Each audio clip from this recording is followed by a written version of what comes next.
ममता बनर्जी की हालत यह हो चुकी है कि वो अब विदेशों से नारे इंपोर्ट कर रही हैं।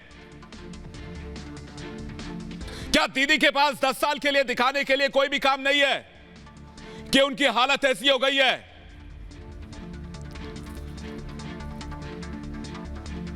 देश अपना, चुनाव भी अपना, लोग भी अपने, तो फिर नारा विदेशी क्यों? आज मैं इस सवाल भद्रलोक की सत्तासीन पार्टी टीएमसी से पूछ रहा हूं। क्या नारे की इतनी किल्लत हो गई है कि अब आपको बांग्लादेश से नारे इंपोर्ट करने पड़ रहे हैं?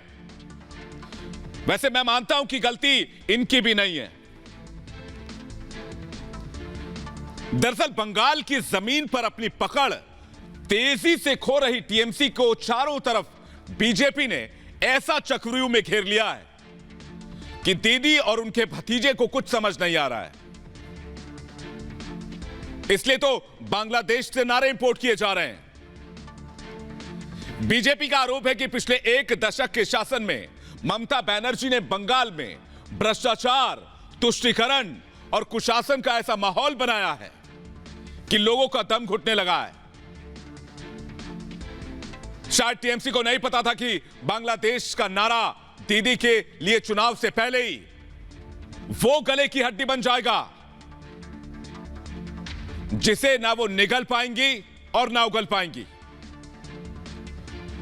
और इसी बांग्लादेश के नारे के सवाल को लेकर बीजेपी ने दीदी के खिलाफ मोर्चा खोल दिया है।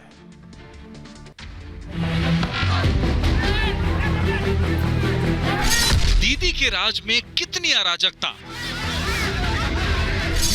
दीदी को बांग्लादेश पसंद है। वोट के लिए जय बांग्ला का सहारा। जय बांग्ला, जय बांग्ला। पश्चिम बंगाल में चुनाव करीब आते ही अराजकता और हिंसा दिखने लगती है। पश्चिम बंगाल में कानून का क्या हाल है, ये इसी बात से पता चल जाता है कि दीदी की पुलिस तक वहां महफूज नहीं है। चुनावों से पहले अपनी जमीन तलाशती लेफ्ट एक बार फिर से अपना पुराना चाल चरित्र दिखा रही है। मोहिदुल इस्लाम नाम के कार्यकर्ता पर पुलिस की लाठीचार्ज से लेफ्ट कार्यकर्ता इतने नाराज हुए कि पुलिस को भी नहीं बख्शा। पुलिस वाले को किसी तरह भागकर अपनी जान बचानी पड़ी। चुनावों में अब बांग्लादेश का मुद्दा भी उठ चुका है। तृणमूल कांग्रेस से बीजेपी में शामिल हुए कद्दावर नेता शुभेंदु अधिकारी ने तृणमूल कांग्रेस पर करारा प्रहार किया। शुभेंदु अधिकारी ने दीदी की पार्टी की तरफ से जय बांग्ला का नारा लगाए जाने पर निशाना साधा। शुभेंदु ने कहा कि ये नारा दर्शाता है कि टीएमसी बंगाल को बांग्लादेश बनाना चाहती है। जय बांग्ला, जय बांग्ला। ये बीजेपी का स्लोगन नहीं है, बीजेपी का लोग वर्कर्स ने काउंटर कर रहा है। ये स्लोगन बांग्लादेश का है।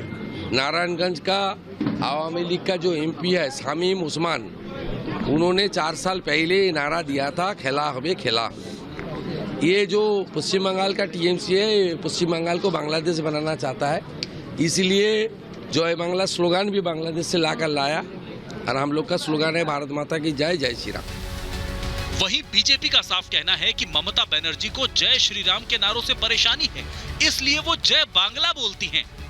लेकिन ये नारा बांग्लादेश का है, वहां की जनता ये नारा लगाती है। अचानक जय बांग्ला स्लोगन क्यों? जय बांग्ला तो हमारे स्लोगन है नहीं, ये तो भारत के स्लोगन है नहीं, ये तो बंगाल के स्लोगन है नहीं, ये तो बांग्लादेश के स्लोगन है, ये तो अवामी लीग के स्लोगन है। ये स्लोगन पहली बार उठाए थे मुजीबुर रहमान जी। भारत माता की जय और जय श्री राम से टीएमसी की नेता ममता दीदी को चिढ़ क्यों है? जय श्री राम का नारा, भारत माता की जय का नारा इस देश की मिट्टी की सुगंध देता है, जनता को इस देश की मिट्टी से जोड़ता है। ममता बनर्जी शुरू से ही बांग्लादेश से आने वाले लोगों के स्वागत के लिए तैयार रहती हैं। बांग्लादेश के वासियों की ममता के राज में सबसे ज्यादा घुसपैठ हुई है। ममता बनर्जी वोट पाने के लालच में बांग्लादेशियों को रोकती भी नहीं और भाषा का ज्ञान होने की वजह से बांग्लादेशी पश्चिम बंगाल में ही घुल मिल भी जाते हैं। अब बीजेपी के आरोप के बाद ममता बनर्जी को बंगाल की जनता को जवाब देना होगा कि आखिर वो जय बांग्ला का नारा क्यों दे रही हैं। Bureau report, Republic Bharat.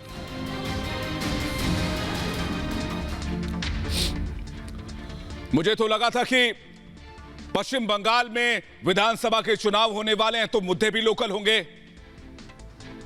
पर मैं तब हैरान रह गया कि जब मेरे आवाज में कान में पड़ी कि जय बांग्ला नारे की। फिर मैं सोच में पड़ गया कि राज्य के चुनाव में दूसरे देश की आजादी के नारे का आखिर क्या काम है। मैं यह कहना चाहता हूं कि जो नारा 50 साल पहले बांग्लादेश की आजादी की लड़ाई में लगाया गया था, वो आज बंगाल के चुनाव में क्यों लग रहा है। बीजेपी कह रही कि ममता बंगाल को बांग्लादेश बनाने की साजिश कर रही है।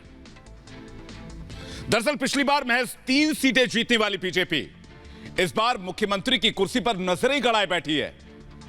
सिर्फ 5 साल पहले 3 विधायकों के आधार पर पहली बार सूबे की सियासत में अपनी उपस्थिति दर्ज करवाने वाली बीजेपी इस बार हर हाल में सत्ता की चाबी चाहती है।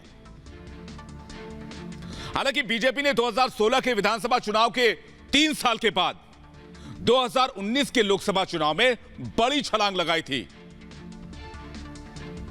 3 विधानसभा सीटें जीतने वाली पार्टी ने 18 लोकसभा सीटें जीतकर अपने जनाधार की ताकत का एहसास करा दिया था।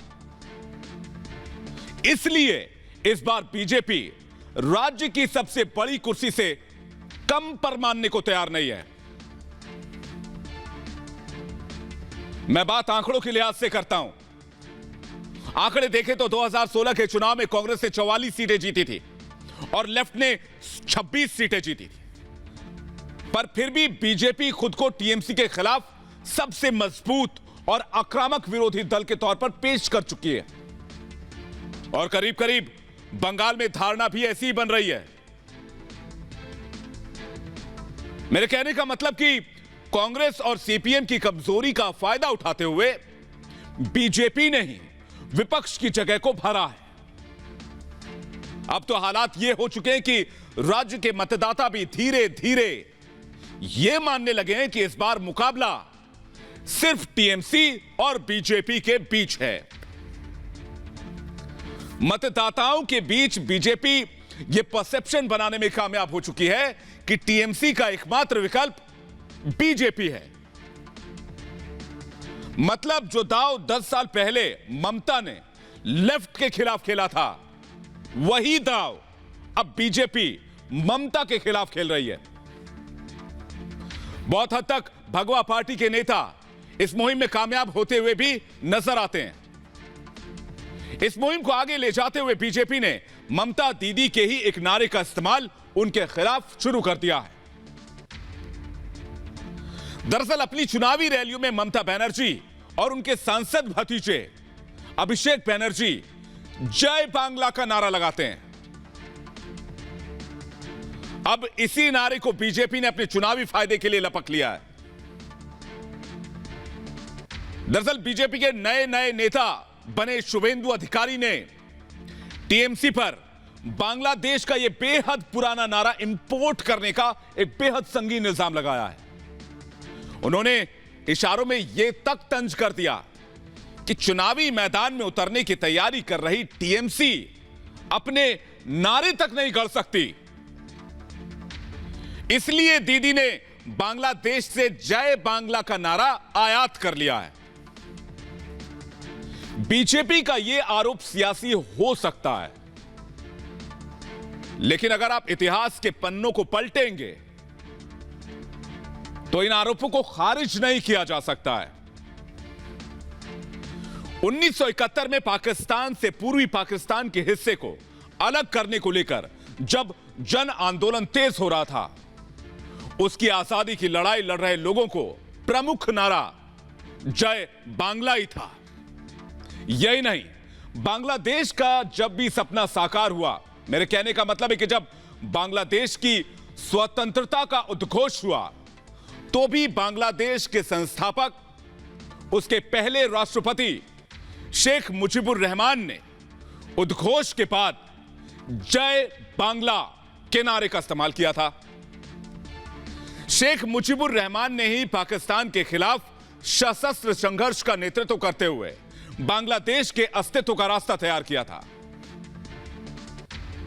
पिछले साल 10 मार्च को बांग्लादेश के उच्च न्यायालय ने भी यह फैसला दिया था कि उनके देश का राष्ट्रीय नारा जय बांग्ला होगा। इसके बाद से सभी संवैधानिक पदों पर काम कर रहे लोगों और अधिकारियों को राष्ट्रीय दिवस और दूसरे मौकों पर भाषण के अंत में जय बांग्ला कहना पड़ता है। यहां तक कि कई मौकों पर बांग्लादेश के शिक्षकों और छात्रों का भी जय बांग्ला नारा बोलना जरूरी है। तो यहां एक बात तो साफ है कि टीएमसी की चुनावी रैलियों में जो चुनावी नारा लग रहा है वो बांग्लादेश में 50 साल पहले से लगता आ रहा है।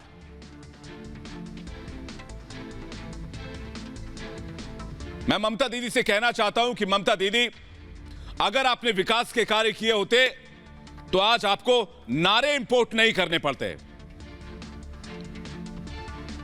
और अब हमारे मित्रों ऐप के दर्शकों के लिए, रिपब्लिक भारत के फॉलोअर्स के लिए जो हमने सवाल पूछा था उसकी बारी है। हमने पूछा था कि क्या दिशा की गिरफ्तारी पर सियासत करने वाले देश विरोधियों की मदद कर रहे हैं। आपने अपनी राय वीडियोस बनाकर हमें भेजी है। तो आइए देखते हैं आज के टॉप 3 वीडियोस। क्या दिशा रवि को मोहरा बनाया जा रहा है?